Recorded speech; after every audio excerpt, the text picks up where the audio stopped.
What's going on? Welcome back to another episode of Off the Schneid. Probably the last one before the NFL draft, most likely. I wasn't even sure we'd be able to get this episode in, but the big board has not quite filled.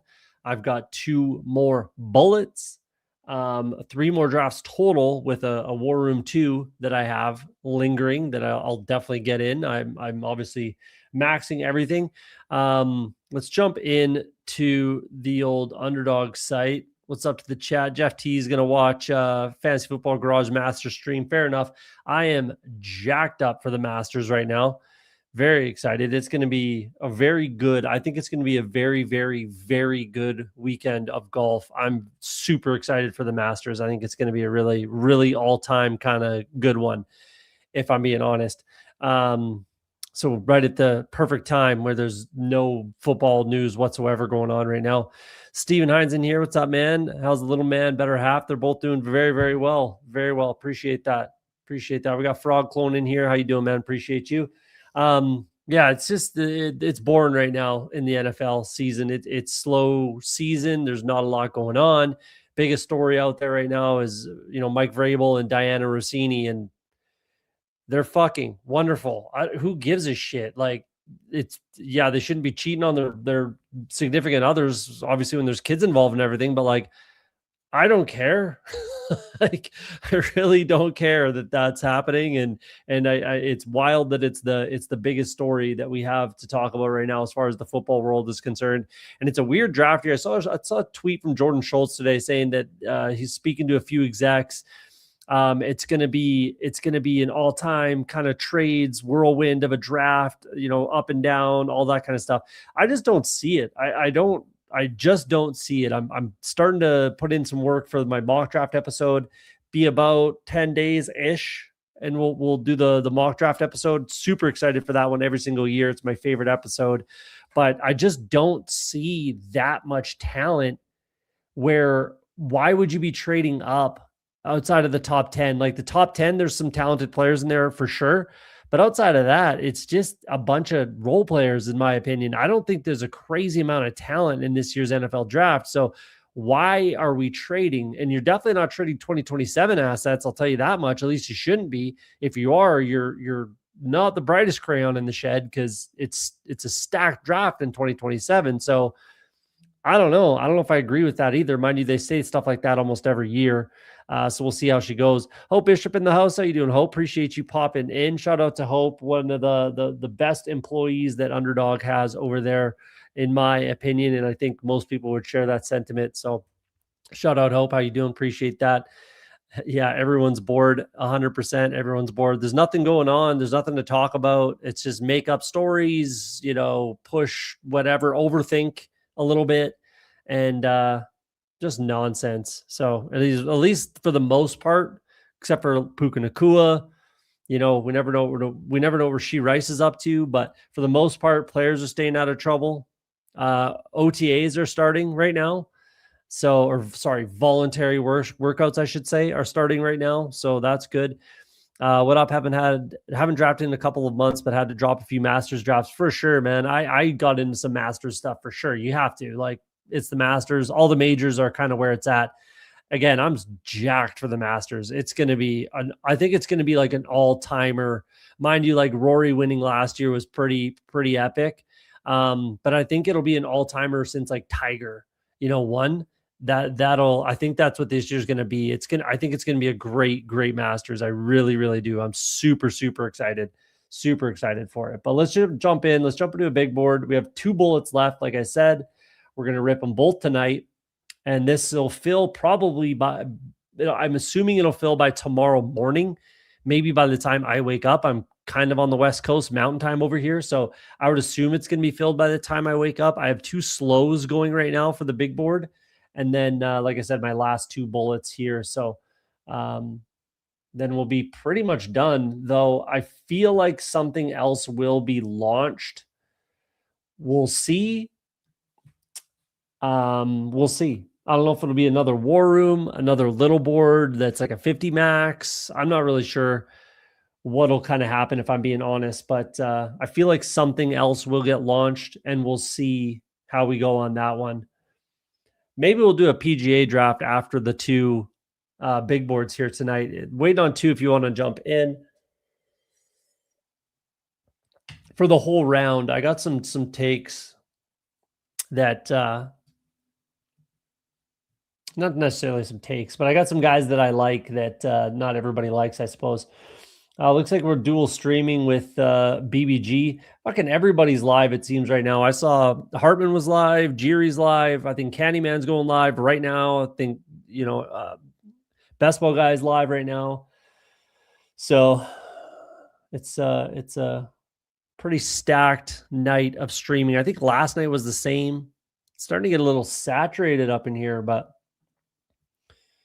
we're still doing our thing. I'm not sure who's in this besides BBG. Frog Clone here, 1, 2, 3. I don't know who else. The Book of Rob. Interesting name. I Love Nosaka. That might be somebody. I'm not sure. Shouty 247.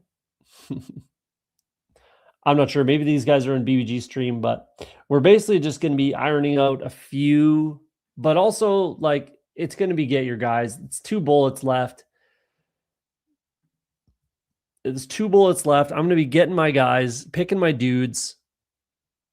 I don't really care about my exposures are going to be my exposures. It's as close as it's kind of going to get. So I'm just going to get my guys when it comes to it, when it makes sense. Just get your guys season.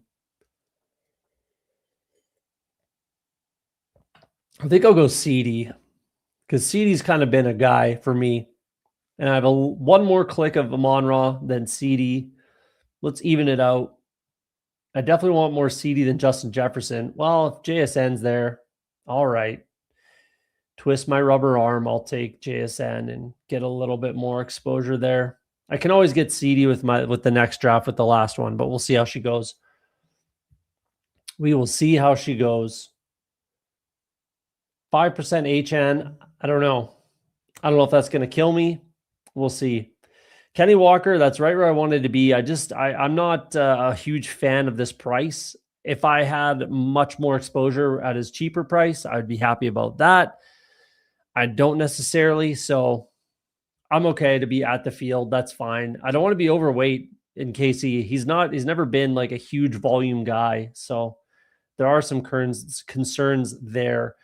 One click of Malik Neighbors, that might really hurt me, but we'll see. Kev Mack is at the 5 spot. Took Jonathan Taylor. Appreciate you popping in. We got Al Boogie in the house. What's up, man? Appreciate you popping in here to say what is up. We'll have to keep an eye on what a couple of the guys are doing here, but we might just rip the two drafts and then get into some PGA stuff if you guys want, if you want. But we only have two football drafts tonight. That's for sure. That is for sure. Nothing crazy. Wow, there's some crazy. George Pickens gets pulled up to 13. Okay. A little bit unique. I like that. Achan goes. That would have been cool. Barkley, Hampton, Love would all be preferred for me. But I would take Drake London.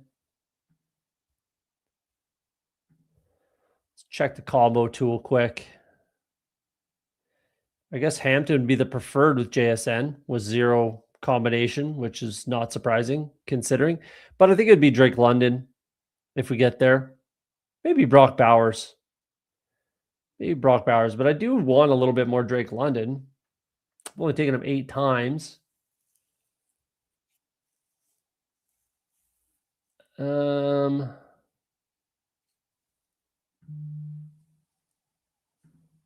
This guy goes London. Okay, so I will go Love. If Jeremiah Love's going to be there, I said it's get your guy season. I have them paired up a bunch, but it's get your guy season. Fuck it. Jeremiah Love's my guy. Let's do it. 2 drafts left. We're getting our dudes, man. We're getting our guys. Albatross is filled. I don't think it's filled yet. Let's take a peek. I think it's filling tonight. No, it's 95%. Not quite filled yet. Shit, which one are we here? 10 hours, this one. It should fill tonight. Well, early morning, regardless. It's I don't know when the contest closes, but obviously the Masters starts bright and early. So if I draft any more, it'll be tonight. But I don't think I will. I'm probably just going to do the kind of daily type stuff, not the Albatross. But we'll see. Gab's in the house. Big board until the end. You bet, man. I got 2 more bullets. 2 more bullets. I always like to kind of follow fill rate for the most part, just so I'm not like out of bullets early. I know a lot of guys max it super early, super quick, and then they're just sitting there twiddling their thumbs for a while. Obviously, like if you're in the content game a little bit, then you kind of have to try to follow along so you can have something to draft. But I do think something else gets launched. We'll see. We'll see if that happens, but I think something else probably gets launched most likely. I'm not a Jacobs guy, and I'm definitely not going to force that in. That's for sure. I think it's ETN. For sure it is. I don't have a crazy amount of clicks of these guys matched up. Unless I want to do Breeze Hall. Let's do ETN. Let's do that.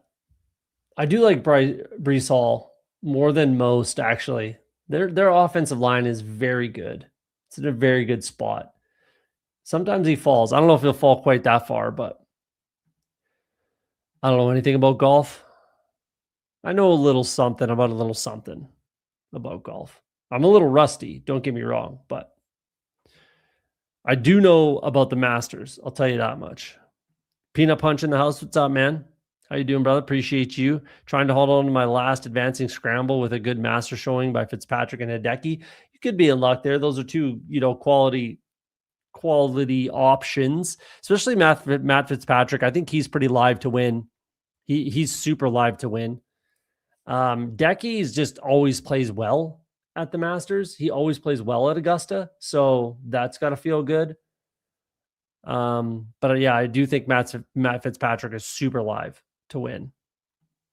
Hartman's in here. What's up, man? Appreciate you. You probably just finished up live over there. If you guys want to go hit up Hartman, follow along, subscribe over there. It's some good content.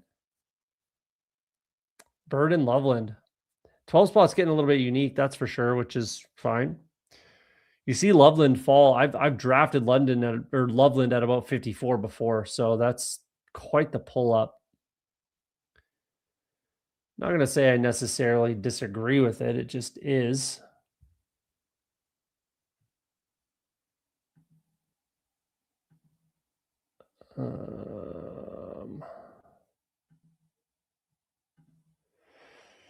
If it's not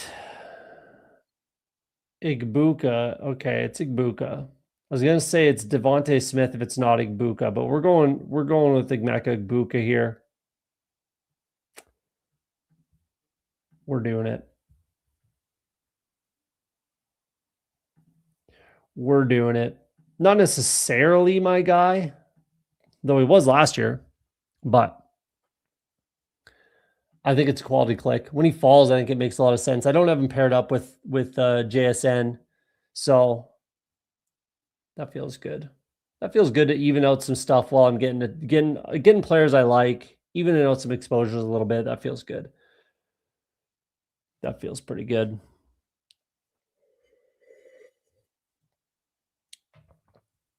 Actually, did I bet my real kind of long shot to win the Masters is Matt McCarty?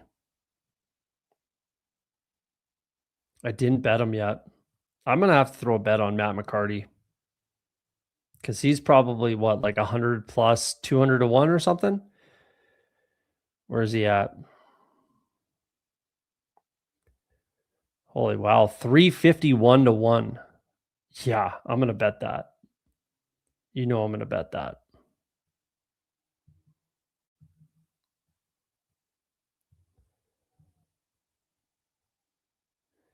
Yeah, I'm going to bet that.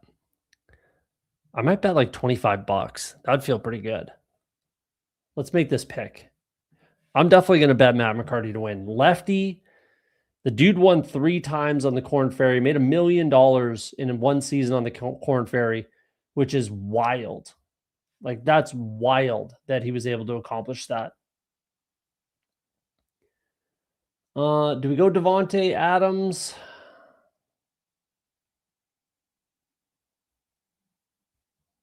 Sure. Get a little more exposure.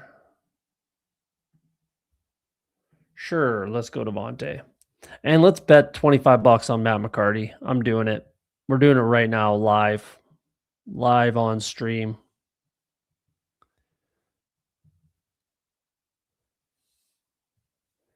Doesn't seem like a lot, but he's 351 to 1 to win. Pays $8,700. If Matt McCarty wins, I'm clipping this obviously and putting it on the old Twitter machine. That'd be sweet. $8,000, $8,700 for Matt McCarty to win. You betcha. I have some other bets going on, some other outrights, but that's a fun one. He finished T14 last year too. As a debutant, lefty, winner, finished T14 as a debutant. This is his second time at the Masters. Matt McCarty, he's worth a little sprinkle if you want. If you dabble. Going Bears onslaught with Buffalo Dallas. There's worse teams to kind of onslaught, I'll say that. I'm just doing some outrights. Like I put some shekels down on the DK for some DFS stuff. I did a bunch of drafts on Underdog. So I just put some outright bets in. I would pick any of the guys that I bet outright as like top 20, picks. I guess I could take some of them and parlay it together. Like even Matt McCarty for a top 20, like would be pretty nice. Parlay that with like, I think Schauffele, I'm like betting Schauffele I think Schauffele wins. I really think that Xander gets over the hump and finally gets his green jacket. I really do. And I hope he does. He's one of my favorite golfers.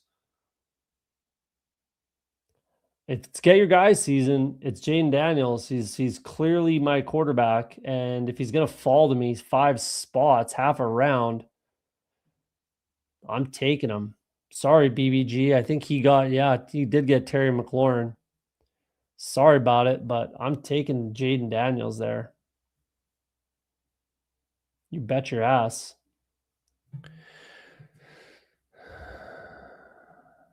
Did you do any of the salary cap format? I didn't. I don't know where that is. I looked. Where is it? Is it under drafts? Like, I couldn't find it. I was really interested in that. I would do some. I don't know where they are. Do I not have like access to it? We have access to everything in Canada. Like, where is it? I heard about the salary cap ones. And I was super intrigued.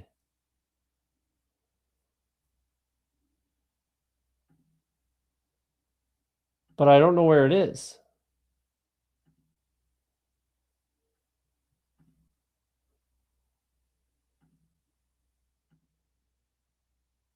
Yeah, am I on crack? Am I missing something? I don't know where they are. Jump back in here. Let me know in the chat, Hartman, if I'm just losing my marbles and don't know where they are. We are gonna go. I've got options at quarterback. If I could have gotten Parker Washington, I would have clicked that for sure. Should I take Chuba if he's there? Probably. And he is there. I wouldn't mind getting another Chuba. This will be the 3rd time I've clicked Chuba's name. A little bit of a discount is the only time I think it makes a ton of sense. There's no one really here that I feel like I have to have at all. So let's take Chuba. It filled, I think. It was rake free, only 1,000 entries. Shit, it must have filled quick. Oh, well. No, I didn't get any in. I saw that they had released something like that, and I went to look for it, and it was already gone. So maybe by the time I saw it, it was already done and filled. That's unfortunate, but because I think I would have done pretty well on that. A guy like Matt McCarty would have been just the absolute, nut $1 piece in that one. But yeah, that's kind of like my long shot play. But I think Schauffele is winning. I like Bryson. I like Schauffele. And I really like the lefties. I like Bobby Mack, for sure, like Bobby Mack. I like Akshay Bhatia. I like my guy Maverick McNeely. I like McCarty.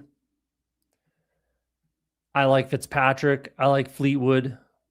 These guys that just always play well and always play well there. There's like certain guys, and even kind of going back through history, including Hideki, who we were talking about earlier. Like Hideki just always plays well at Augusta, so he's pretty safe to pick there and pretty safe to DFS. I'm not really sure you want to pick. Like he did win. He has a green jacket, which is wonderful, but I'm not so sure he's going to get there again, probably ever.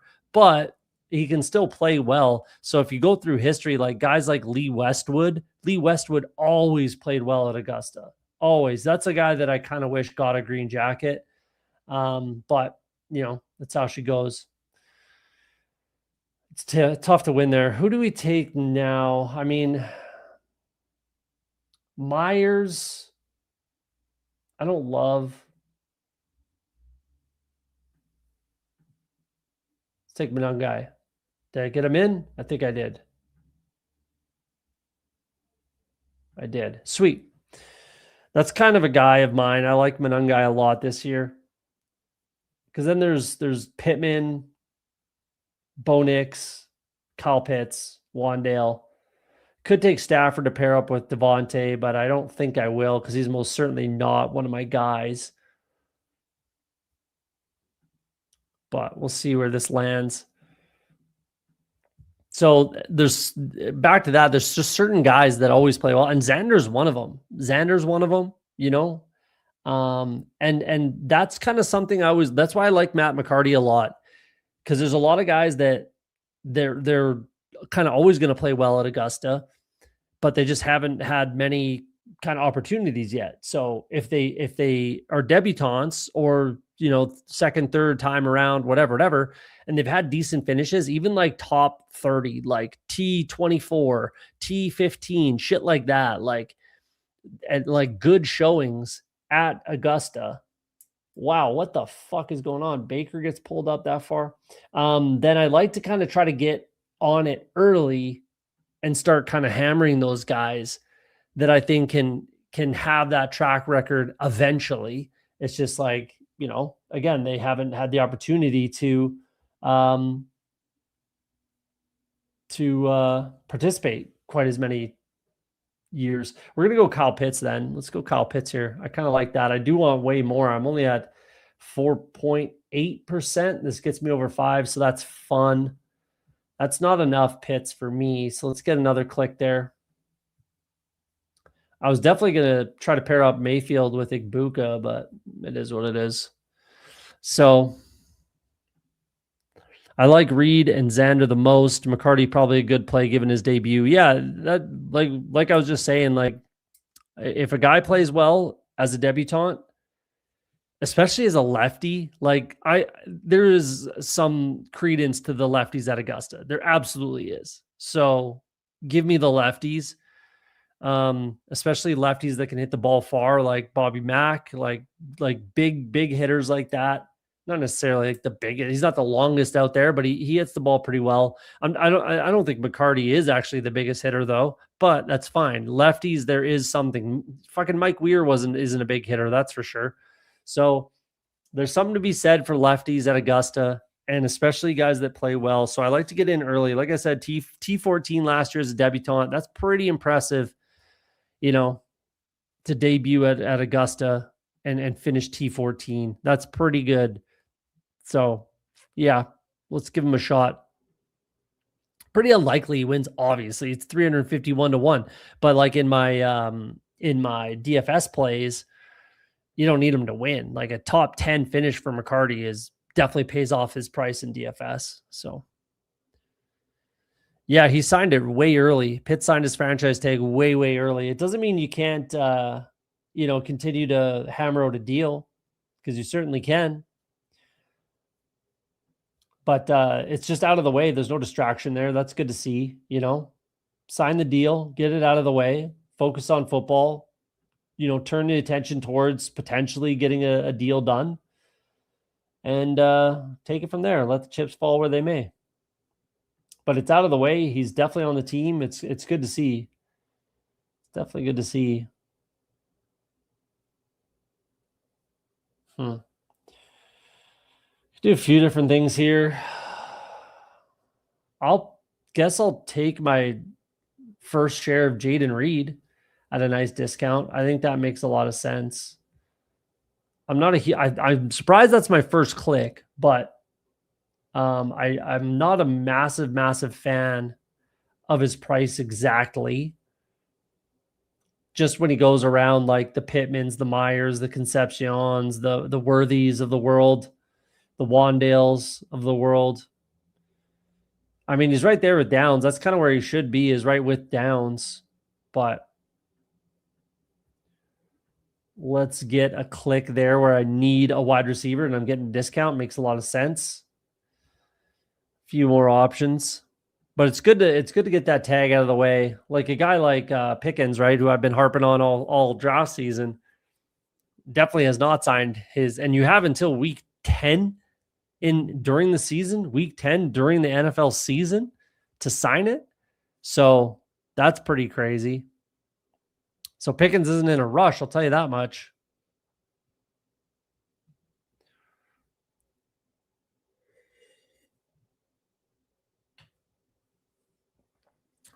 Definitely got some options here. Got a few options here. Gadsden's falling. He seems to have been falling lately, Aronda Gadsden, which is kind of interesting. You just got May and Shuck.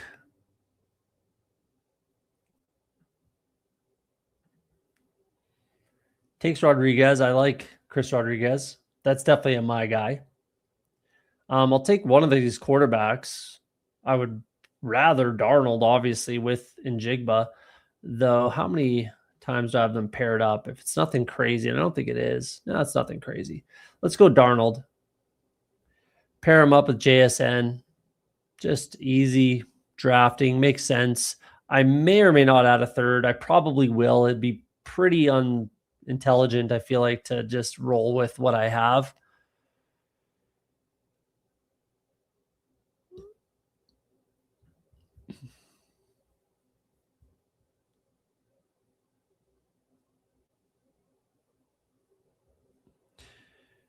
But we'll see. BBG might get upset if I snipe his quarterback, but that's all right.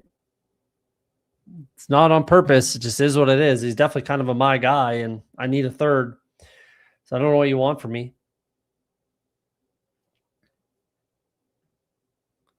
I don't know what you want from me, dude. You should. T-Law would have went here, I guess.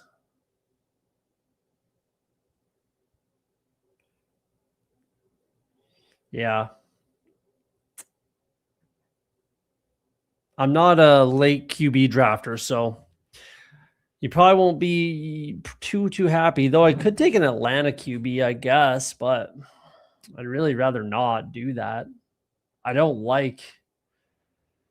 haven't drafted any Tua, and I'm not drafting Penix. It would be Tua or bust, and we'll kind of see how that plays out. We'll see how it plays out. But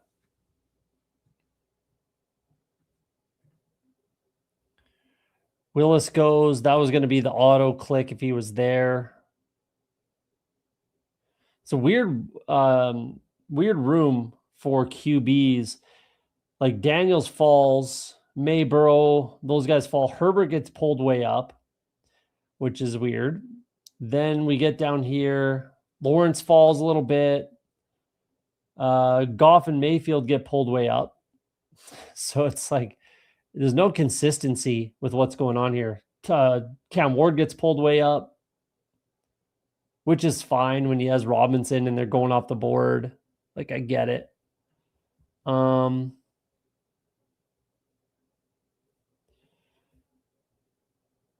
Let's go with CJ Stroud. I was going to take Mendoza, but it wouldn't make sense until 150, and BBG will definitely take Mendoza to pair up with his Bowers. So he'll take him with one of those picks. So let's just get Stroud be done at quarterback. And there's always some Houston options if I want to go down that road. Though I don't think I do with Houston. I might just naked Stroud. But we'll see how that shakes out. But I might just naked Stroud and then pair up Darnold and Jaden Daniels. I've already paired up Darnold, so that's fine. But there's still, Barner down there. If I want to double stack Darnold, if I'm going to double stack, it's going to be with a wide receiver and a tight end. It's not going to be two wide receivers. Only time I do that is T. Higgins and Jamar Chase and Chicago, Burden, Odunze. That's about it. I guess if you're going to do it with the Eagles, Devontae Smith, AJ Brown, but I wouldn't personally.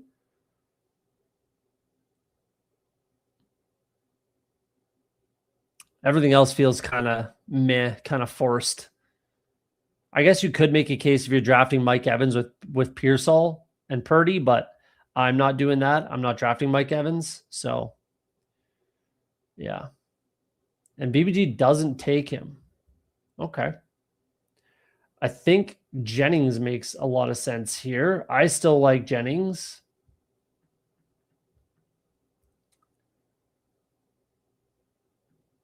Though I really want Okonkwo with Daniels. So let's do that. Jennings could go to Washington, though. That's definitely on the table. He could go to Washington. I think he should. I think that'd be a great landing spot for Jennings, but I'm not going to gamble on it. Nothing wrong with a third quarterback unstacked if you just need someone decent. That's kind of where I land with a lot of this, especially when I'm not overstacking or forcing stacking and that kind of shit this year. Then I'm fine with taking any quarterback naked. It does open up. I guess Higgins is gone. Jaden Higgins is gone, obviously. But I could take Noel at the end of the draft, who hasn't drafted in a long time. And I do like Noel quite a bit, but I haven't drafted him in a long time. It's not necessary. I really don't need to force it. That's for sure. I feel like I would have rathered, but then what do I do? Because Okonkwo probably doesn't make it back to me. I would rather Mendoza over Stroud probably. Stroud's just so questionable at best, is what I'll say. Very questionable. I mean, Ayuk could be a commander, but I'm not drafting Brandon Ayuk. I'm not doing it. I'm just not doing it. Wilson's a good pick, but I wouldn't gone down that road personally. We're going to go Debo. I need wide receiver. Makes sense. Could end up with the Rams, I feel like, potentially, but we'll see. I think it's a landing spot for him.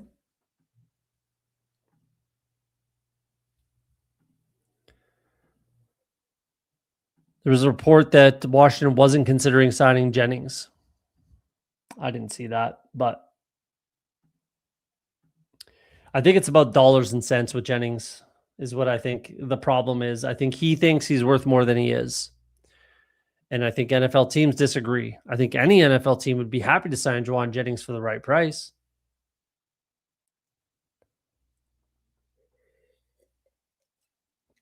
He's one of, if not the best, blocking wide receiver in the NFL. I think any and every NFL team would be on board with Juwan Jennings in their wide receiver room. But again, the price, the almighty dollar is what matters. Good evening. About 20 minutes behind, catching at 1.5 speed to catch, watching 1.5 speed to catch up live. Shout out. Appreciate you. I think I talk pretty fast. So when it's on 1.5, like when I watch myself at 1.5, when I'm looking for something I said, it's quick. It's quick. We're going to go Emmett Johnson. Obviously one of my guys. Yeah, I want to make sure I don't fall too far behind. Even though Barner's there, that's fine. I'm not too worried about it. If he goes, cool. If he's still there, I'll probably click him. Maybe Schultz too. I've only clicked Dalton Schultz once. He could make sense in this build as my only stack option was Stroud. Feels like a logical fit for Philly if or when they trade AJ Brown. I would agree with that because I know for a fact, unless they make some crazy trades that even if they do, because 30-31 if it's the Patriots. And do they even have that pick? I'm not even sure. But either way, they're not getting someone in the draft that's going to replace Jennings. So, that's going to replace AJ Brown. Jeez. So I would agree with that. That would make a lot of sense if they do trade AJ Brown, though. With all this Diana Rossini stuff coming out right now, it seems like, I don't know. It's interesting. I don't know what to believe right now with this all these shenanigans. But I do agree with that. If the Eagles trade AJ Brown, I think Jennings is a fantastic fit there, a fantastic fit. But we'll see what happens. Because they're not getting in the draft. I don't agree with all of this talk that it's such a deep draft and there's so much talent. There's this, that, and the other thing. I don't see it. I don't agree at all. I don't see all this talent that everyone else is talking about on the Twitter machine. And maybe they're just like hyping it up for the sake of hype. I don't know.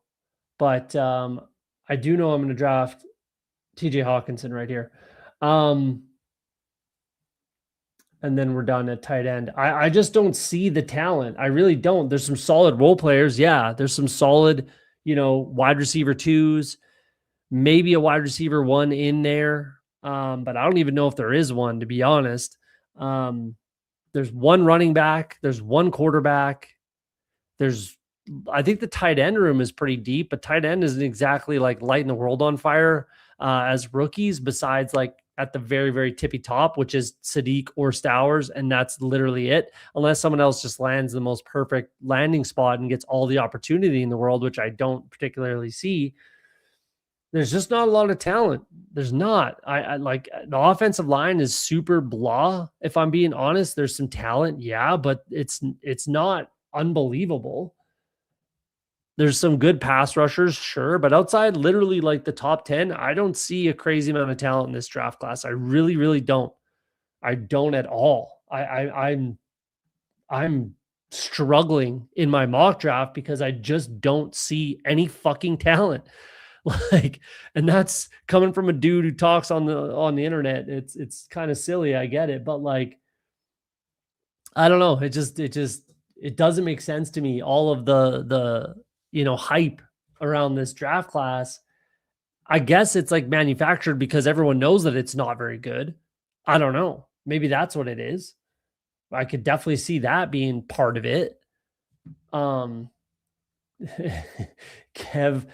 takes Jeremy Bernard right before me. That's just rude. That is just a rude thing to do, sir. That is rude. We are going to let's take Jordan James. He's kind of a guy. Let's get over the 9%. This feels like a weak running back room, but I'm going to stop at 6 because of the draft capital allocated. So roster construction is going to take over, and then we're going to do 3 more wide receivers to wrap this sucker up. But I think maybe that's, and again, maybe that's what it is. Going back to the NFL draft, maybe that's what it is. It's just manufactured hype because it's not very good. I could be on an island. I don't know. But all I'm hearing on the Twitter machine is all this hype about all this talent and all these trades and everything that's going to happen is going to be so exciting. I think it's going to be one of the worst drafts, just like entertainment wise. It's going to be so vanilla. We might see like 2 trades, 1 or 2 trades on draft night, and it might not be till the 20s, something like that. I don't know. I don't see the talent. I don't personally. Jerry, what's up, man? He was just live earlier. Go check out Jerry's channel, give him a sub, follow along there. Vrabel cut Diggs because he'd steal his girl.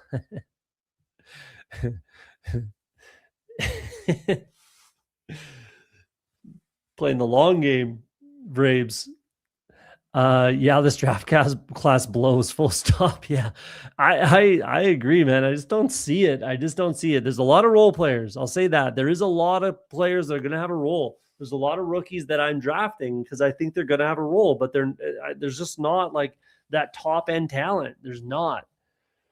There's just not. I feel like this draft class, I've said it many times and I'll say it again right now, this wide receiver class, the number one wide receiver, the number one rookie wide receiver could be a 5th round guy, 4th round, 3rd round, 4th through 5, something like that. It's an Amon-Ra type of class and draft year where it's going to be the right fit, the right opportunity, the right offense, mostly again, opportunity. You know, whoever Miami drafts in the 3rd or 4th round or something like that could end up being the number one rookie wide receiver, but we'll see. It's just not good. There's talent, but there's not those standout, gotta have it type of guys. Even at the top, like we're going to go Ryan Flournoy here, but pairs up with our Washington too, which is fun. Even at the top, like these wide receivers, like none of these wide receivers are guys that you have to have, that you're like, man, I can't pass up the opportunity to draft Jordan Tyson. No way, man. Like it's just not that good at all. So yeah. And that's exactly why I've been drafting many rookies. Fair enough. Like, fair enough. I do think these rookies are going to have a role, and it's about finding the right ones. Like with the rookie wide receivers, like that, again, that's why I like Jeremy Bernard so much. That's a big reason why I like him so much. I think he's fully live to be the number one rookie wide receiver this year. Fully live. So is Brazel. So is Surratt. So is, we can keep going down the list if we really want. Who else do we got? Rookies. Jeez, where are we? We might have to come to the end here. Denzel Boston, Omar Cooper, sure. Like all these, any of these guys, those 2 are probably 1st rounders. Obviously, I get it. Antonio Williams is going to have a role, who just went. Ted Hurst, I like a ton. I think he's going to have a role. He went to BBG. Like there's all these guys that I think they're going to have a role. Same with the running backs. Like I'm super high on Emmett Johnson. I'm super high on Katron Allen. I'm quite high on Nick Singleton. I think these guys are going to have a role, but are they going to be like league winners? Probably not.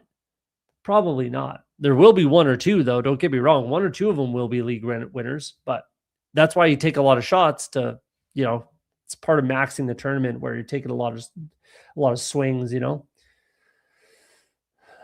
Trey Tucker is falling. I have a few shares. I don't know if I need any more. I don't know if I need any more. I mean, Kyle Williams is a my guy. Antonio Williams and Hurst went. So let's go Kyle Williams. He's definitely a my guy. That's for damn sure. I could go with Jalen Noel to pair up with Stroud, but we'll see. We'll see. Could make some sense. I don't know if a rookie makes sense in this room, if I'm being honest. It's not that great. Jeez. Again, draft capital is kind of there, and there's some volume at it, but it's not that great of a wide receiver room, actually. Skylar Bell, I like a lot. He could be a guy,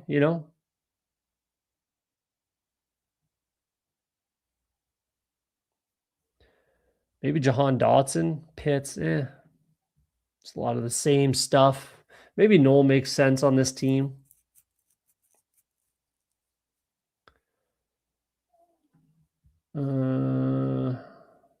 Yeah, I think he does. I probably would just go Noel if he's there. If he's not there, then one of these rookies will be fine. Probably Skylar. Like Skylar Bell a lot. Devontae Walker, I've clicked a few times. I'm not sure I need to add to that. Eric McAllister clicked twice. Deion Burks, 1 share. Noel goes. That's okay. Kevin Coleman, couple clicks. Interesting. Let's go Skylar Bell then. And then we're done. I like Tate. I like Tate. I think he's fine. I don't know if he's a wide receiver 1. That's my concern. I think he's a good wide receiver 2. Is he a top 10 talent? Not for me, but is he going to go top 10 in the NFL draft? Probably. The only fun thing about a bad draft class is you get to eval the touts and see who's sharpest. But even then, a lot of this class success feels more landing spot dependent than talent. 100%, it's all landing spot dependent. I think that's exactly it. Like a draft class like this, it's all landing spot dependent. So like even if at the top, like Tate, Lemon, Tyson, I think we can all agree those are the top 3 for the most part. People are trying to push Omar Cooper up there, and maybe he is if he gets the right landing spot. Then guys will say, "See what I said about Omar Cooper?" It's like, man, if he ends up on the Dolphins or something, or the Commanders, something like that, like if he ends up somewhere where he gets a ton of opportunity and succeeds, then yeah, he's going to do well. Not anybody, but most of these talented wide receivers, and there is a fair amount of talent, if any of them go to those spots, whichever spots they are, and I just named a couple, but there's more out there, then they're going to have a ton of success. And that's going to be what decides, who you had to draft, which we can never know, obviously. That's why, I max the tournament. I take a lot of shots. I pick the guys that I like. I have 0% Malachi Fields, and there was a lot of people drafting Malachi Fields before the combine. I never saw it with him personally, and I'm sticking to that, and nobody's drafting him now anymore.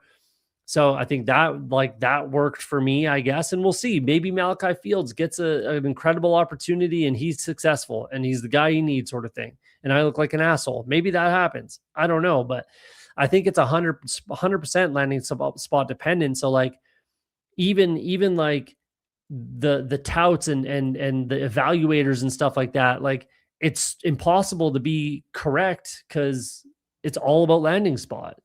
So that's why I think, like, again, Jeremy Bernard is just a guy, because I think there's nothing that Omar Cooper does that Jeremy Bernard can't do, and some of it better, right?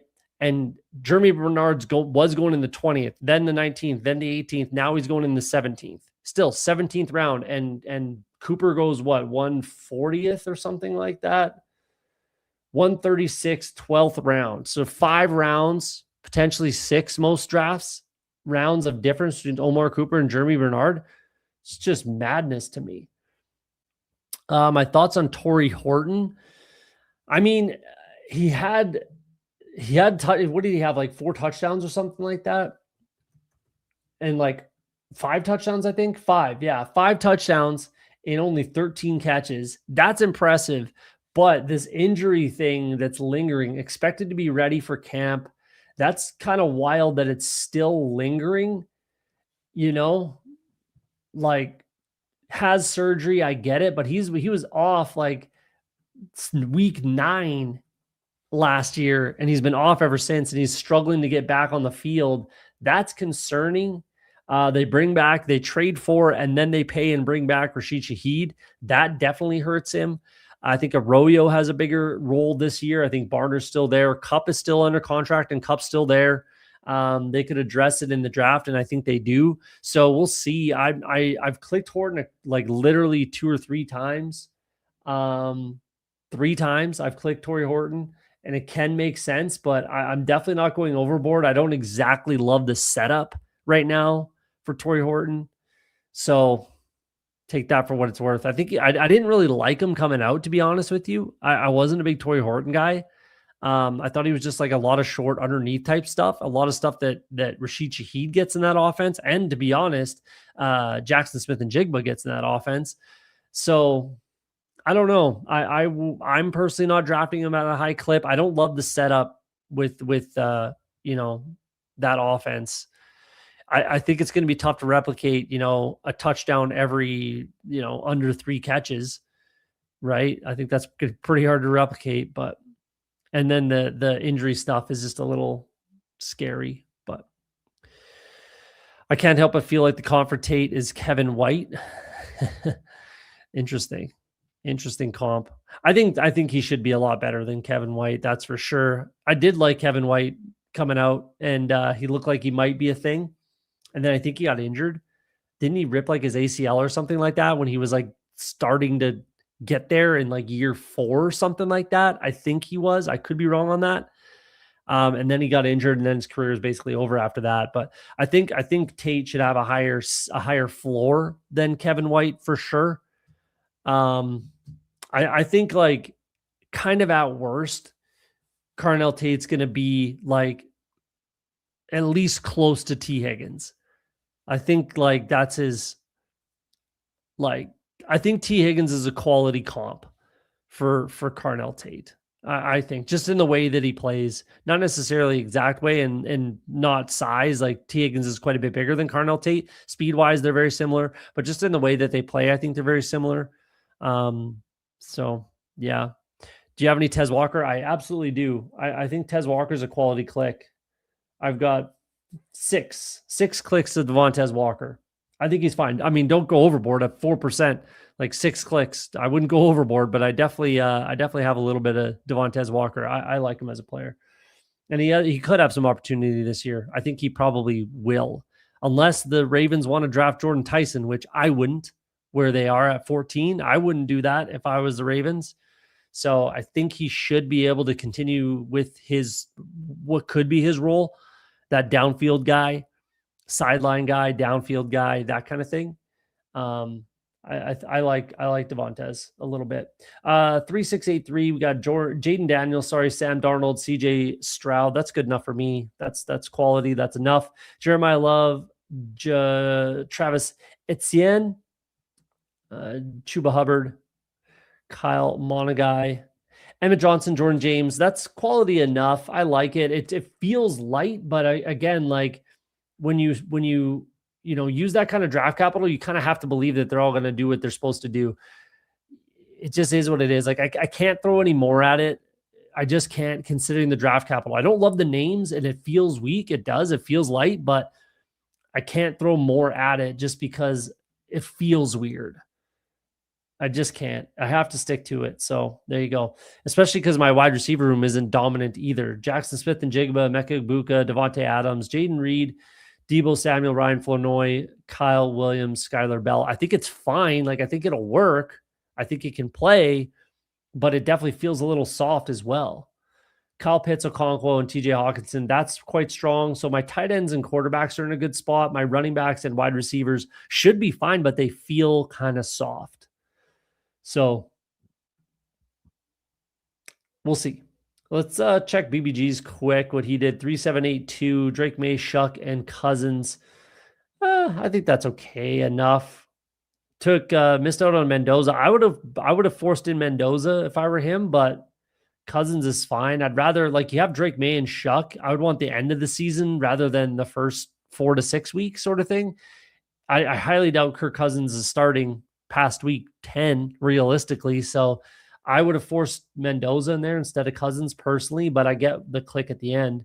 Chase Brown, Henderson, Chris Rodriguez, JCM, Bigsby, Sean Tucker, Ray Davis. I think that's good. I like it. I like the top 3 quite a bit, but I do think he needed to throw some volume at it. So I definitely like the room. Puka Nakua, McLaurin, Washington, Godwin, Myers, Naylor, Brazel, Hurst. 2 rookies I like. I like Hurst a lot. Brazel a little bit. I like the wide receiver room. I'm not drafting Godwin. I'm just not doing it. But the rest of it I like quite a bit, and that makes sense. Bowers and Johnson, I like that. Paired up with Shuck. Sure. Let's rip the last one. This will be our final big board.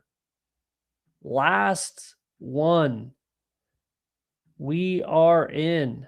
Waiting on 6. I take some Treylon Burks in the last round a few times. I think that's fine. I'm not doing it, but I think it's fine. I think it's definitely fine. I've always liked Treylon Burks. I've always wanted him to succeed. He just he plays pretty recklessly, and he's been hurt a lot. I think that Treylon Burks needs to play in the slot. I want someone to say, you're playing in the slot, period. That's where you're playing. Stop putting him outside. He goes up and gets it, lands on his fucking head or his hip or his back or his shoulder or his whatever, and he hurts himself. He's done it like 3 years in a row. Put him in the slot, get him some catch and run stuff, get him some underneath stuff. Like, I want Treylon Burks to play in the slot very badly. I think he will. I really think he can succeed in the slot in the NFL. I really, really do. But he hasn't. No one's done it yet. He hasn't done it yet. We'll see. I really want that to happen once and for all. Just be different with Jane Daniels. I get that. I think Luke McCaffrey could be fine too, though I'm not clicking him either. I think that could be fine. Jalen Lane, if you want to do that, could be fine. Who do we got in this one? We've got, is Boom Shakalaka? I'm pretty sure that's someone in the chat. Kungo Sang is someone in the chat again. I can't remember off the top of my head. Oh, that's Turn the Lights Off, isn't it? Shouty 24/7 might be in the chat, or just getting some drafts in at the end here. Hard to say. Like, just because they're in the draft room again doesn't mean that they're watching the stream, because it's filling, and if you got bullets to spare, you're firing them off. So I knew that name. Flyfish is in the 12 hole. I knew that name. I looked at it and I was like, fuck, I know that. I know that name. Traith? Is that how I say it? I don't know. In the 12 hole. Just finished my last big board from the 1-1. Nice. I would have been happy to get a 1-1, but it wouldn't be my draft season if I didn't get the 7. It's just where I've been drafting all year. So yeah, that's him. Okay, gotcha. So we got a few in the chat drafting. We'll see if we can stay out of each other's ways.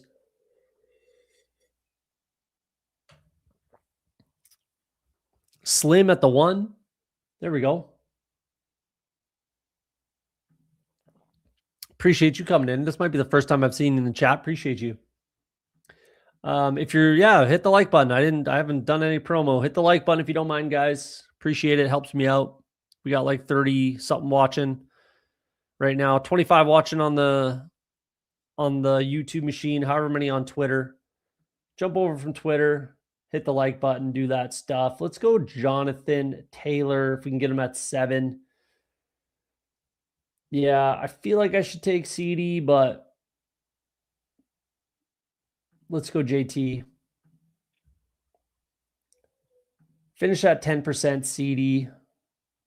I think right on the number 10%, literally, unless I have them in one of my slows, which is fine. Above the field, that's where I want to be. I like CD. I'm above the field on Amon-Ra. I'm above the field on Jefferson, but I haven't clicked them literally since Kyler signed, which tells you where I was at on him. I wanted pretty much anyone but Kyler to be the quarterback in Minnesota, and he's risen since then. Mind you, he was rising anyways. He just continued the trajectory realistically.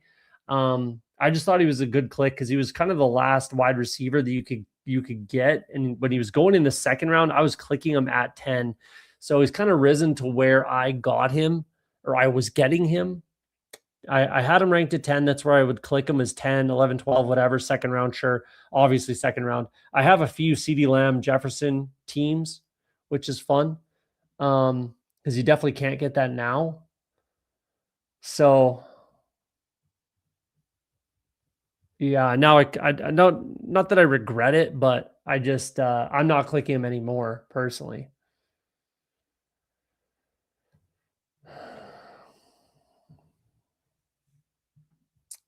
We'll see who falls to me at 18. If anything, I'll take Trey McBride. I don't have necessarily enough, and I don't have him paired with Taylor, so sure. If none of these kind of wide receivers, or sorry, running backs that I like fall, then I'll take Trey McBride.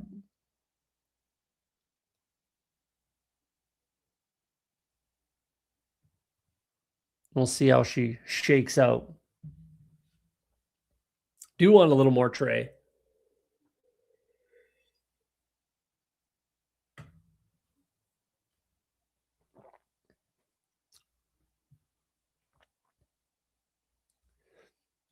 Do I take Trey over Jeremiah Love?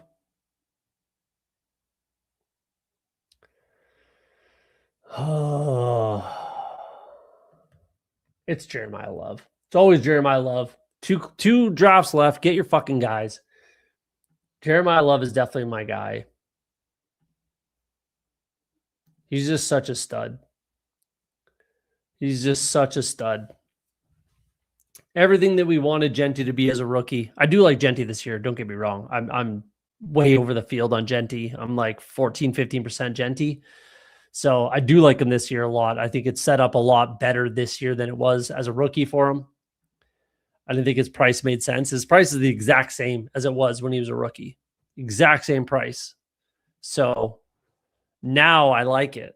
As a rookie, I was 0% Genty. So now I like the price. Neighbors, McBride, London Bowers. Feels pretty good. Flyfish goes Genty Achan. I don't mind that. Kung O Sang goes CMC Neighbors. Definitely two guys that I am light on. I'm not saying you should be. I'm not saying I'm right. I'm not saying don't draft them. I'm just saying those are two guys that I'm a little bit lighter on.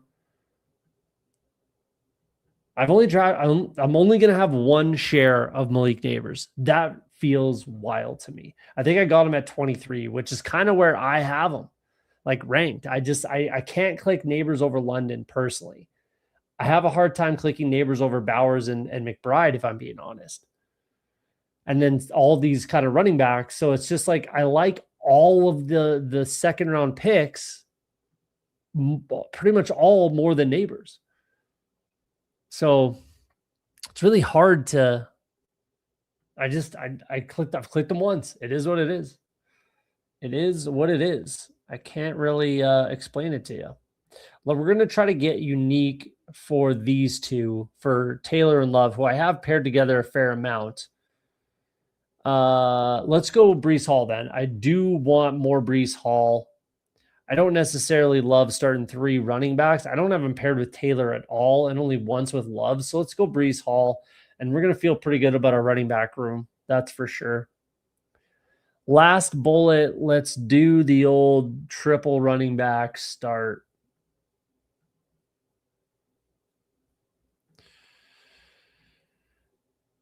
Hoping for Achan trade. Hated him on Miami, but love the talent. Only second share. I like Achan a lot. I'm a little light as well. I have like 5% Achan. So I'm probably like, I don't know, 8 clicks or something like that. I like him a lot. I do. Even on Miami, like the only problem is he's the only talented player on that team. But like a rushing quarterback could help him. Hard to say. He's still going to catch a lot of passes. He's still one play away from the end zone. It's hard to fade him completely. I feel it's really hard to fade Achan completely. So, which I haven't, and I'm under the field. That's for sure. But it's hard to full fade him. It's really hard to full fade him. Quitter75 might be the first time I've seen you in the chat. Appreciate you popping in. If you're new to the channel, if you guys are watching new to the channel, you like the content, hit the subscribe button if you don't mind. Helps out. Again, hit the like button if you haven't yet. Has 0 shares of neighbors. He's a 5th round pick. That's aggressive. He's definitely a 3rd round pick, in my opinion. Definitely a 3rd round pick. I have a hard time taking him in the 2nd. I'll give you that. But there's no way he's going to be a 5th round pick. If he stays with Miami, he's giga dead to be active playoff weeks, in my opinion.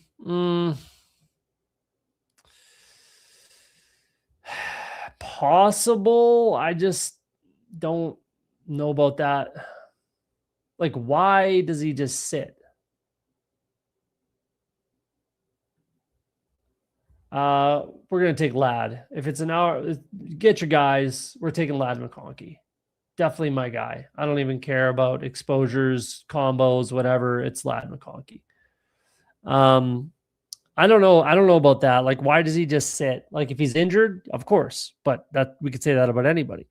But like, if he's going to sit like week 18, okay. Week 17, like, I don't know. It takes a lot to sit a guy for no reason, multiple weeks. If you're going to sit him week 18 and get a young guy a look, sure. All that, yeah, sure. But, you're not just sitting guys and being a piss poor team for no good reason. He's an undersized RB, tanking on a rebuild team. I mean, again, like, I don't subscribe to that believing. If you do and it works for you, go nuts. I don't subscribe to that believing. Like, no athlete doesn't want to play. So I don't know. If that's the big brain kind of shit that works, then okay. But I don't subscribe to that belief and that mindset. But if you do and it works for you, by all means. What was Rashee Rice worth last year? He's the 4 to 6 zeros to start the season. It's the 4 to 6 zeros to start the season. I mean, Neighbors is probably going to be ready before week 4, I'd imagine, but I don't disagree. Like, again, that's a part of the reason why I'm London over Neighbors for sure, and a lot of the other guys over Neighbors. Again, get your guys, man. Roman Dunze makes sense. I need a wide receiver. Let's go. I think he's going to be healthy before that, but I mean, I can see your trepidation. Don't get me wrong. I'm not a big Neighbors guy either this year. I have my concerns, but I would definitely be taking him in the 3rd round. No question. If it's me, if he falls to the 3rd round, I'm taking him in the 3rd round. He's obviously not going to, and he hasn't, but yeah. Caught up alive now. When will you do my mock draft stream? Probably about 10 days. It'll be like a few days before the NFL draft, probably on like the Monday or the Tuesday before the NFL draft on the Thursday. Usually I like to do it on the Monday. So something like that. What is that? Like the 20th? Something like that. So about 10, 12 days, somewhere around there is when I'll do it. I have a lot of work to do, though I've definitely started poking around, peeking around, and putting some loose stuff together on what I think could happen. But I have a lot of work to do. I'm stuck right now, right in the middle of the draft. I'm stuck. I'll tell you the team. I'm stuck on the Jets. I'm just trapped on the Jets in their second first round pick at 16. I'm stuck there. I don't know what the fuck they're gonna do. So it's a weird. That's a weird spot. The Jets at 16 is a wild one. I don't know what to make of that. I don't know what direction they're going to go. So that's where I'm stuck right this second, but we'll see how she goes. Steve, what's up, man? Appreciate you popping in. A little late for you. I appreciate that. We're definitely going to take a quarterback here. No question. We're not going to go Jaden Daniels. I'm just going to go Caleb. Let's do it. Pair him up with Rome.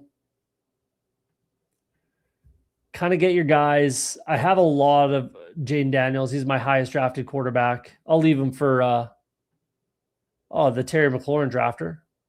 There you go. You managed to get Jaden Daniels off me. That's got to feel pretty good. Got the Philly and the Giants bring back too. I like it. Quarterback's kind of flying off the board, which we kind of expect, but that's why we take Caleb there. I think the Jets at 16 are on a top wide receiver, still their defense. I mean, I don't believe as much as other people do that they need wide receiver as much as other people think they do. I like Adonai Mitchell and I like obviously Garrett Wilson. I like their tight ends. They could run a lot of 12. So if it's Adonai Mitchell, Garrett Wilson, and in 12 personnel with Ruckert and Mason Taylor, and then Breece Hall, I think that we could see a lot of that. I think they like Isaiah Williams a little bit, especially as a returner as well, though he could definitely be replaced. Don't get me wrong. And then what direction do they go? A lot of people are saying Omar Cooper, but I just feel like people are just saying the Jets are going to take a wide receiver because they kind of do need one. They spent a lot of money on that defense in free agency, and then they're going to take an edge rusher at 2, whether it's Bailey or Arvel Reese, for sure. They're taking one. So I don't know. I think they need a DB, but who? There's no one that's any good, if I'm being honest. We're just going to take Justin Herbert and say we're done at quarterback. That feels pretty fun. Pair him up with Ladd. Let's go. There's just not enough talent there, in my opinion. So they could go interior, but they're just not really linked to anybody. I like Caden McDonald, but I'm not so sure they do that.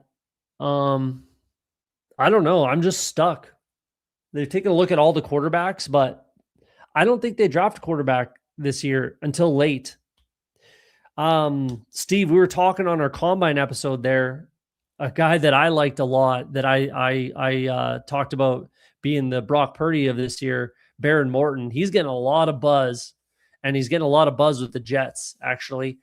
So that's a guy that I like, man. If Baron Morton goes to the Jets in like the 5th round, and then Geno just stinks it up, like Geno definitely could, and Baron Morton gets a shot, that's something I'd love to see. I'd really love to see. I think he's quality, and he's getting a lot of buzz. He's getting a lot of visits. He had a really good pro day. That's a guy that I'm liking, as you know. So, and I think he's very live to get drafted by the Jets. Very, very live. So we will see. This might be the second Harold Fannin share that I take. I think it is. 10 picks past ADP, the second time I've picked them. Let's do it. I think it could be the Jets that take Baron Morton. That would be interesting. They took him out for dinner before his pro day. They visited him at the combine. They did a pro day dinner and a top 30 visit. So they've done everything with Baron Morton. And Darren Mauji, Aaron Glenn, and a few others were at the dinner. So I think Baron Morton to the Jets is something. If I can bet it, I'm going to. If I can bet Baron Morton to getting drafted by the Jets, I'm going to do it. But I don't know if I'll even be able to find that. So we'll see. So 16 is a weird spot, man. I don't know what. That's where I'm stuck. I don't know what to do with the Jets at 16. I'm just stuck there. And I might just throw a player in. I might even just throw like a random ass 6th round guy. I don't care. Just throw in a player there and then move on and then circle back kind of thing. That's kind of where I'm at with the Jets because it's just so weird. It's such a weird spot. It doesn't make any sense. They're not really linked to anybody that could make sense for them that I've seen. Yeah, it's kind of a weird one. It's more than kind of. It's very, very weird. Very weird. We're going to go, let's take Worthy if it's a my guys type of thing. Actually, let's take KC. I don't have enough, and let's get fun. Let's get fun. Worthy could fall with Rashee Rice not getting suspended somehow whatsoever. Then Worthy maybe falls ADP wise. Who Ames in the house? What's up, man? Appreciate you coming in. You were live earlier today. Shout out. Go follow Who Ames. Give him a sub. Give him a like. Give him all that stuff. Who Ames deserves it. The reality is the Jets are probably praying to trade back from that pick, get assets next year. I think everybody's praying to trade back anywhere and everywhere. I just think like if you can get, and I think every team would prefer a 2027 pick, any kind of 2027 asset, right? This year is just, I mean, you could do okay with getting like a couple mid-round, second, third, fourth round picks, a few of those. But if you can get anything next year's draft, anything high, first, second, third round picks in next year's draft, I think you'd be extremely happy to pull the trigger on that. I think every team wants to trade down outside of like the top three. I think the top three are like, I wouldn't particularly trade. And I probably, honestly, I wouldn't trade down if I was in the top 9. I would say I would say 9. It's 10 because the Bengals aren't trading.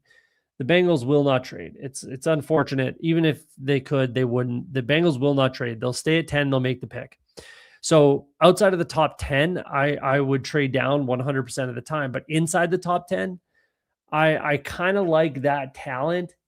And that's like where the only talent is in this entire draft. So that's why I probably wouldn't, unless I'm getting like a 2027 first. If I'm getting that, then sure, I'll trade down. I'll trade down. If I'm not, then I'm just gonna stick and pick. Let's go Worthy then. If he falls, I kind of called it, made it happen, and let's do it. We get both Concepcion and Worthy. So let's do that. If I didn't have Fannin, I'd be more inclined to take Gadsden there, but he's been falling. So if he continues his fall and he falls to me at 127, I'll take him there. If not, I'm not too worried about it.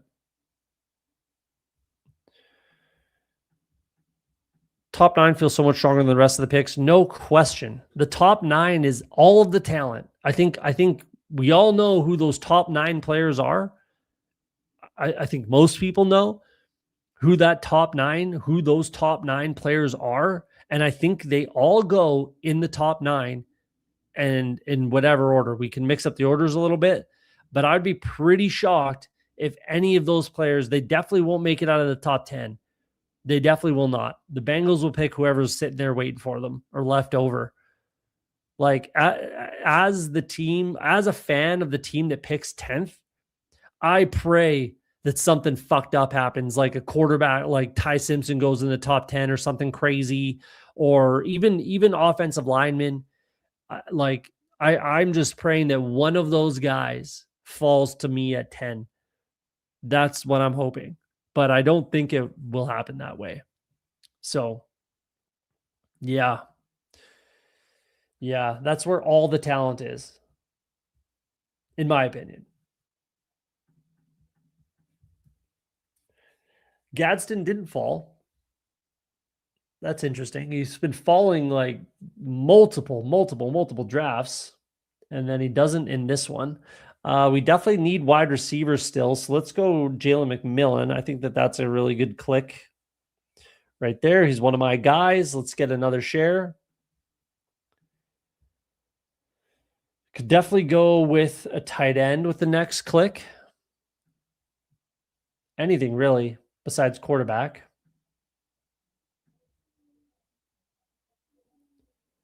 Rodriguez goes in the 11th round. That's fair.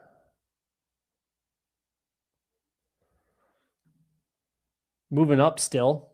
He was a 12th round guy every single draft. Now he's an 11th round guy, sort of thing. I really wish I was getting more shares of him late, but that's all right. I'm up to about 10%. Chris Rodriguez. I like him a lot. Omar Cooper goes again in the 11th round, pick 130.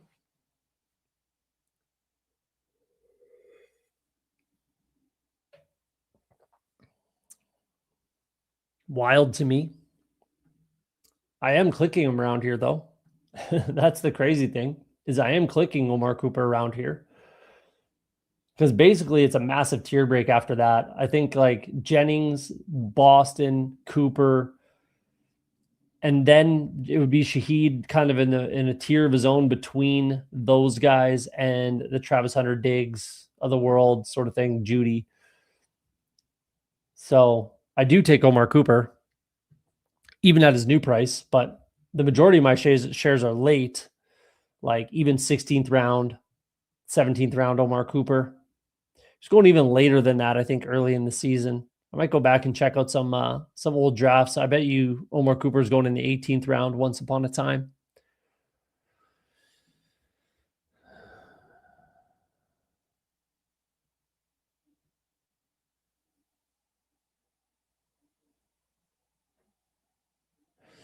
I mean, if he's a first rounder, it's value based on post draft ADP. Doesn't mean it works out. Talking about Cooper, I'd assume. Yeah, I still think it's wild that he's just flying up the board. I think it's a little wild. Again, I'm still clicking him a little bit because it's a big tier break. And that's probably where he should have been going anyways. And that's probably right around where Jeremy Bernard should be going too. But here we are. I think I got to go Mike Washington. I don't need tight end. I could use running back a lot more than anything else right now. Structurally, there's still a lot of tight ends to click around here. So let's do Mike Washington.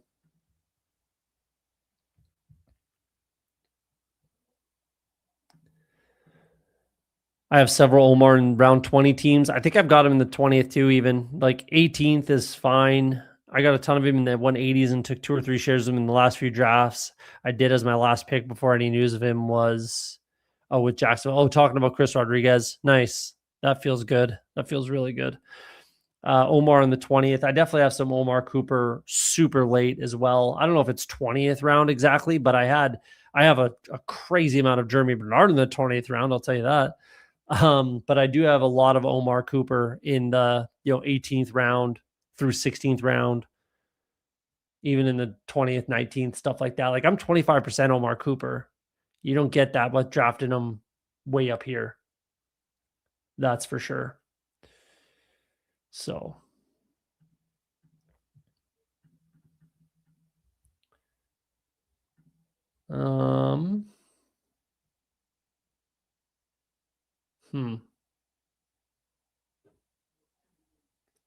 Strange hasn't fallen enough for me to click him.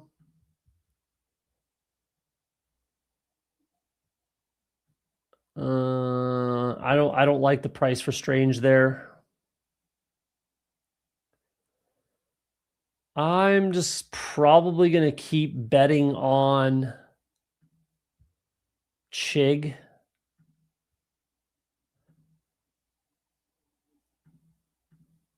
I'm going to keep betting on Chig. Sorry, turn the lights off. If you wanted to double stack, you weren't getting him, no chance. If I didn't take him here, I was 100% going to take him at 162. That's for damn sure. But I can't fall too much further behind a tight end. So let's make that happen.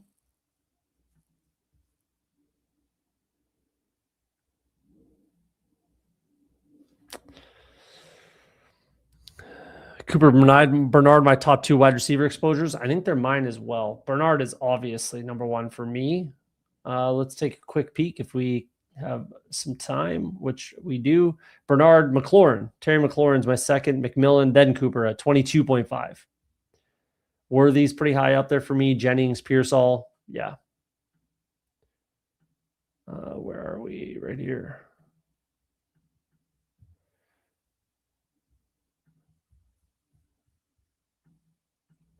I was debating him or Ayuk. Banking on the Ayuk to Washington, not a bad bet. I can understand that. I can get behind that.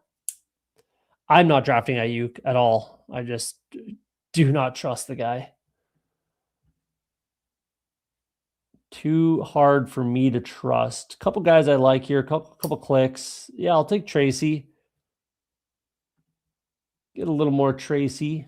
Only 5.5%. I think he's like, as long as Jeremiah Love doesn't go to the Giants, Tracy's in good shape. And I think the Giants are less likely than the Titans, personally.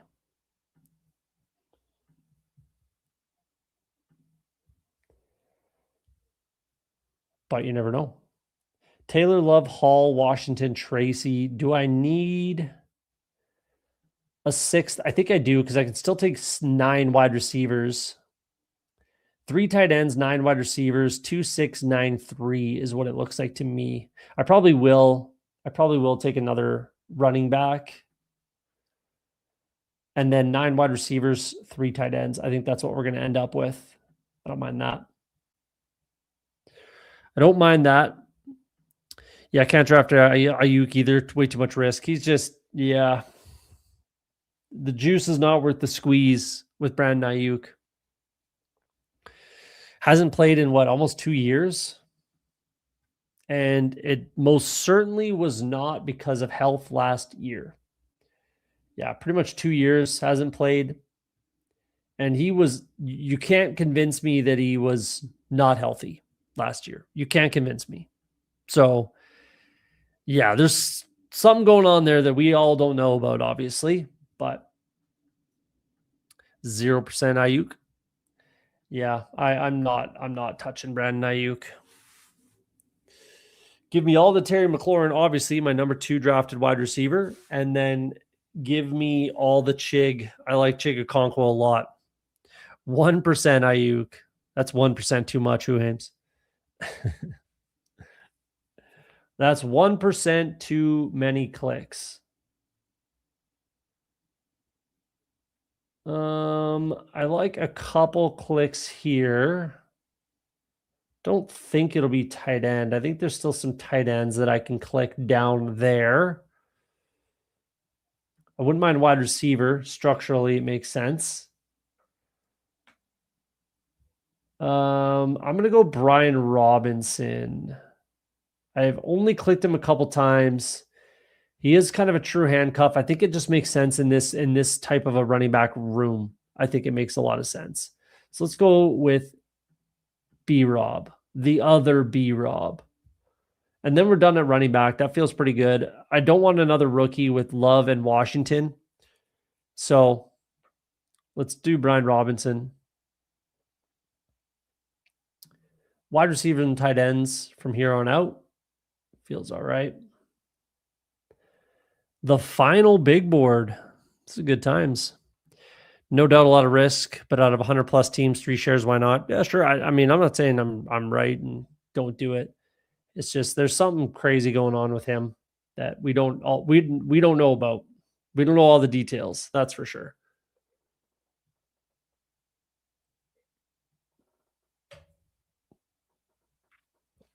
It's a very, very strange situation. And I'm just not so sure that Dan Quinn's the type of guy that'll take that on. Like, I know there's the links because of Jaden Daniels, obviously, but Jaden Daniels isn't paying right in the paychecks. You know what I mean? So, and Dan Quinn doesn't strike me as the type of guy that is going to want to have that kind of a situation in his locker room kind of thing. But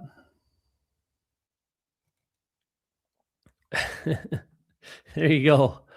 There you go. Like, I don't know, man. I don't know if he's all there. So yeah, I don't think Dan Quinn is gonna want him. If I'm being honest, that's my biggest take of like why I don't think if he maybe does go to Washington. I don't know, but I just don't feel like it. I don't think he does. I just don't think he does. I don't think it makes a lot of sense, personally.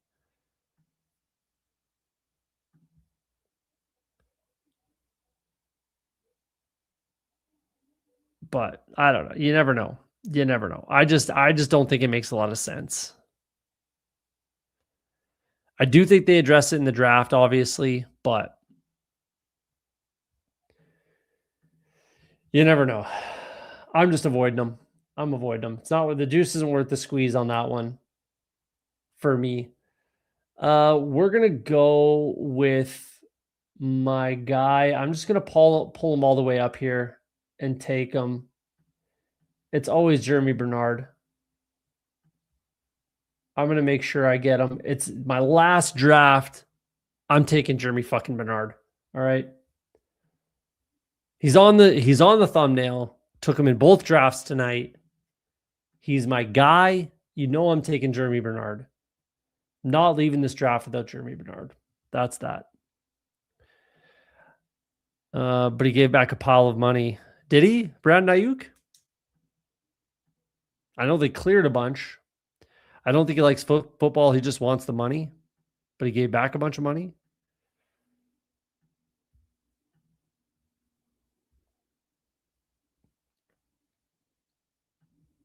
I mean, no one's giving him another contract.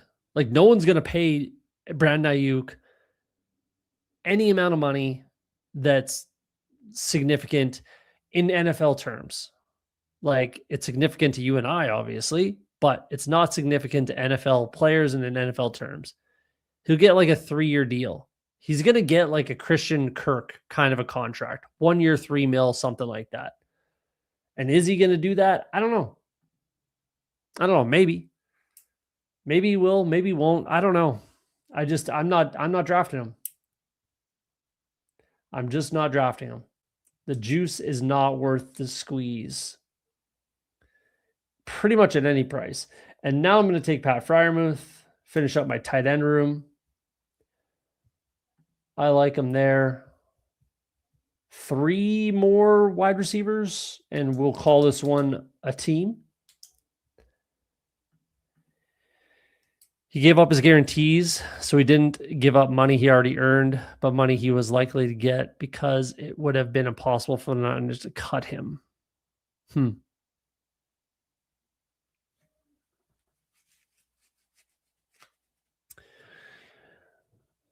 he didn't give up any guarantees last year. Maybe this year moving forward kind of thing made him cuttable. He made himself cuttable. But I'm pretty sure they gave him everything last year, which was $30+ million. Slim says, how am I looking? We'll take a look. We'll do a quick recap of all the teams in this one before we get out of here. We won't do any PGAs. We'll recap all the teams who are drafting with us, and then we'll get out of here after that.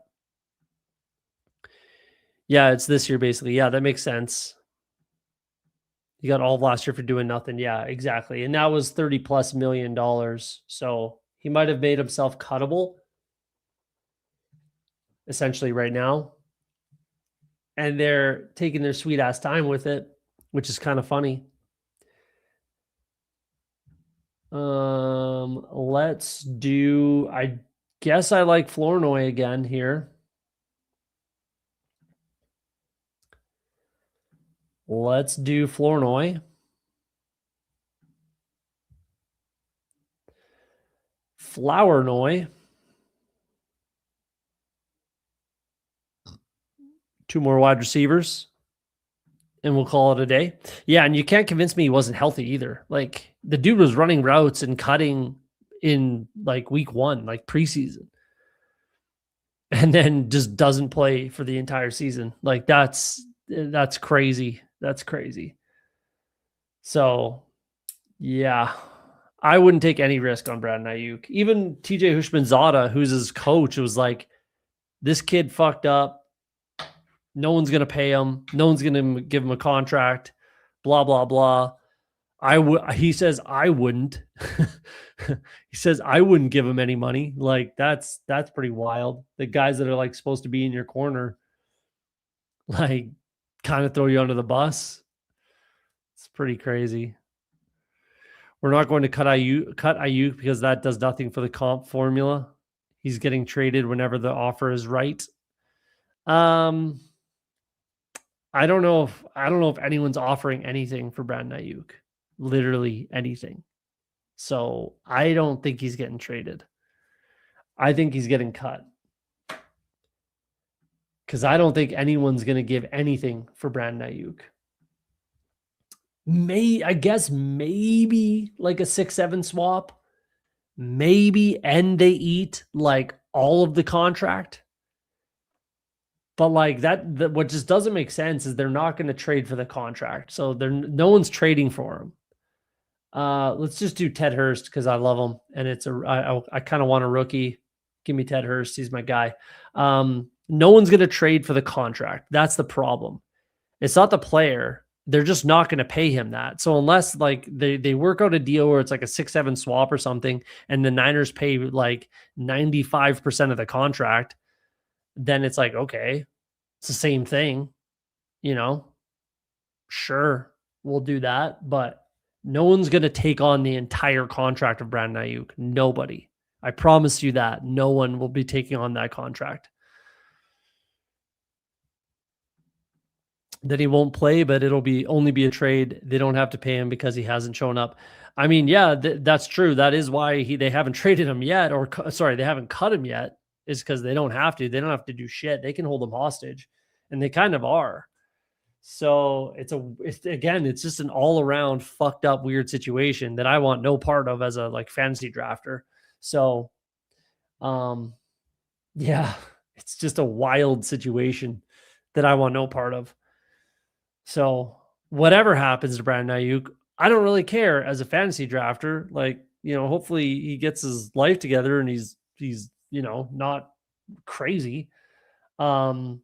But as like a fantasy football analyst, I don't call myself an analyst, so I shouldn't say that. As a fantasy football guy, fantasy football drafter, whatever, I want no part of Brandon Ayuk. No part whatsoever. But it won't be a trade. Again, unless they're going to eat the overwhelming majority of the contract. That's the only way. 6-7 swap, and they eat 90% of the contract. That's the only way that he gets traded.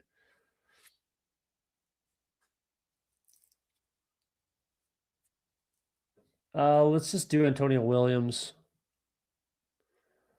I like him too. Do I need another rookie? At this point, it's kind of whatever. I probably would have taken Jalen Noel again, but he went a little bit earlier. Let's take Antonio Williams. That's fun. That's it. It's the last draft of the big board. I have one more War Room 2, but that's the last big board draft. Crazy. Crazy times. Please don't jinx my Commanders by saying nobody will. Washington historically the ultimate hold my beer team. I don't think Dan Quinn wants anything to do with them. That's my thing. I don't think Dan Quinn wants to put up with that kind of nonsense, but I could be wrong. You never know. And that's the Commanders of the past. They're also like, they've completely shifted everything since Schneider and the boys took over. Like, they went from the literal worst team in the league as far as like the player like voting. They were like an F grade from the players back in the day. Now they're A. They're like number 1 in the league or top 3. So the Commanders have changed since the ownership change. But let's review all these teams and we can get out of here. Is a fan of Ayuk. Ugh. Well, if the guy's is a literal psycho, like if he's just crazy, then you'll know it when you talk to the guy. So we'll see. 2693. We got Caleb and Herbert. I like that. I think that's super strong. I think we're good. Jonathan Taylor, Jeremiah Love, Breece Hall, Mike Washington, Tyrone Tracy, and Brian Robinson. That'll definitely play. I like the capital allocation. It's good for me. I'm happy with that. Lad McConkey, Roma Dunze, Casey Concepcion, Xavier Worthy, Jalen McMillan, Jeremy Bernard, Ryan Flournoy, Ted Hurst, Antonio Williams. Little thin-ish, we could say. We started 3 straight running backs. We took Caleb and Herbert fairly early. So it's a little thin-ish at wide receiver, but I like the clicks. I'm happy with all of the clicks that I took, especially getting that, I was going to take Worthy where I took Concepcion, and I ended up getting them both. So I'm not sure I would have gotten Concepcion here. So I'm happy that I was able to get both. So that helps it. I like McMillan. Bernard's a stud.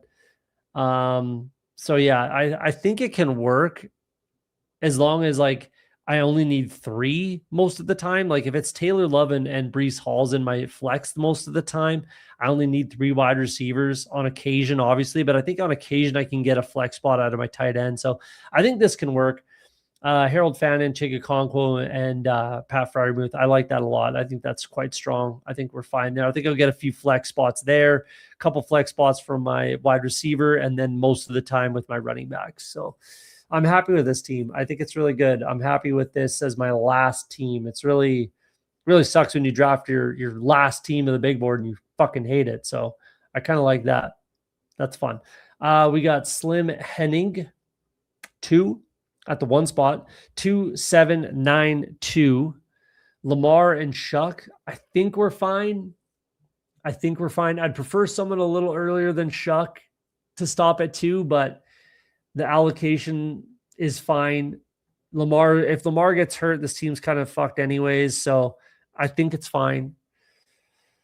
Bijan, Etienne, Jadarian Price, JCM, Dylan Sampson, Justice Hill, Jaden Blue. I like this. I'm not a fan of Krusky Merritt realistically. I'm not drafting him a ton, but I can understand it. I like Price a lot. I like your top 3 with Robinson and Etienne. Like it helps out a lot.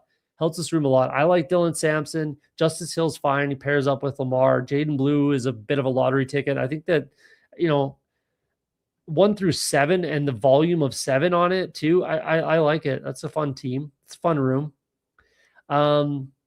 Chris Olave, that's why we got Shuck, Jameson Williams, Parker Washington, DK Metcalf, Matthew Golden, Darnell Mooney, Brazel, Surratt, and Devontae Walker. I like Walker at the end to pair up your first and last wide receivers, pair with your quarterbacks. I'm the original Parker Washington bull, that's for sure.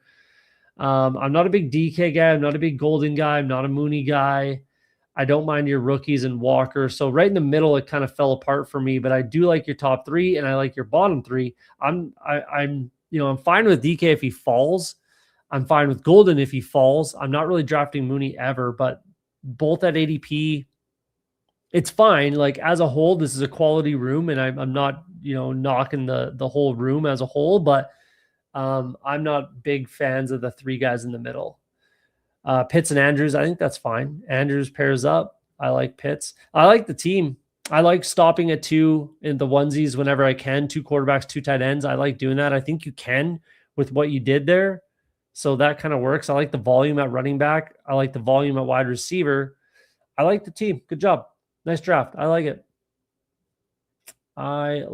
We got Kung O Sang at the 6th spot. 3683, Jaden Daniels, Malik Willis, and Shadur Sanders. I think that's fine. I don't like Shadur, but doesn't make me right. I like Daniels. I like Willis. So that's fine. As a whole, it works. I don't mind it. Christian McCaffrey, Tyler Algier, J.K. Dobbins, Chris Rodriguez, Tank Bigsby, and Ollie Gordon. I think that's fine. I don't draft Dobbins at all. I like Chris Rodriguez. I like Bigsby. I like Algier. I like CMC. Again, as a whole, it's fine. I like some clicks. I don't like some, but as a whole, it's totally fine. Malik Neighbors, AJ Brown, Terry McLaurin, DJ Moore, Michael Pittman Jr., Brandon Ayuk, Calvin Ridley, Malik Washington. The only one I don't like is Ridley or Ayuk. Sorry, that's the only one I don't like. I really like your top 5. Big fan of Pittman. I like Moore. I really like Terry McLaurin. AJ Brown's fine. Malik Neighbors is fine. I don't mind those at all. Calvin Ridley can work in a lot of certain builds, and I think this is one that does make sense. Malik Washington pairs up. I like the wide receiver room. Goddard, Mason Taylor, and Greg Dulcich. I like Dulcich. Not a lot of people seem to, but I like Dulcich. Pairs up with your quarterback, so I like that. Goddard and Mason Taylor. I like this team too. This is a fun one. It's a fun one. Who could we have taken instead of Shadur? Maybe Sanders, but who knows? We won't know that until the end of the season, essentially. Where did you take Shadur? That was pretty much it, eh? Kirk Cousins and Penix. Tua might have been funner with Pitts. Where's Didn't you have Pitts, or was that the other team? No, that was the other team. Dang. It's fine. Schroeder's fine. It's fine. I don't mind the team. I like that one too. Who else do we got? We've got Flyfish at the 12 spot, 3683 as well. We've got Jackson Dart, Dak Prescott, Fernando Mendoza. Works for me. I like taking 3 there too, so that works for me. Genty pairs up with Mendoza. I dig it. HN, Mason, Singleton, James, Giddens. I like that. I draft a little bit of Giddens. I like James. I like Singleton. I like all these guys. I like that room. That works for me.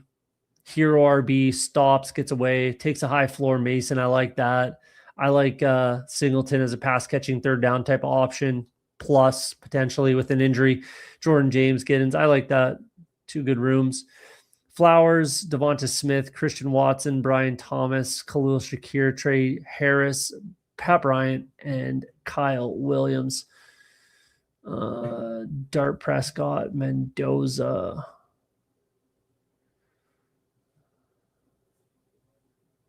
I like Flowers. I like Devontae. I'm not a big Christian Watson fan at the price. I don't like the price on Christian Watson. I don't mind Thomas. I'm not so sure about the price, but I do take a little bit of him. I don't like Shakir realistically at all. We just know exactly what he is and what he's going to be.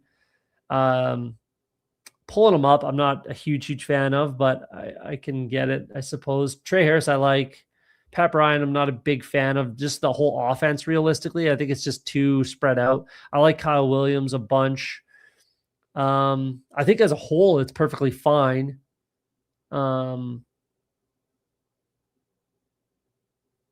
Yeah, it's the Christian Watson that's really, I have a hard time with that price. I really do. Isaiah Likely, Dalton Kincaid, and Juwan Johnson, I think that's fine.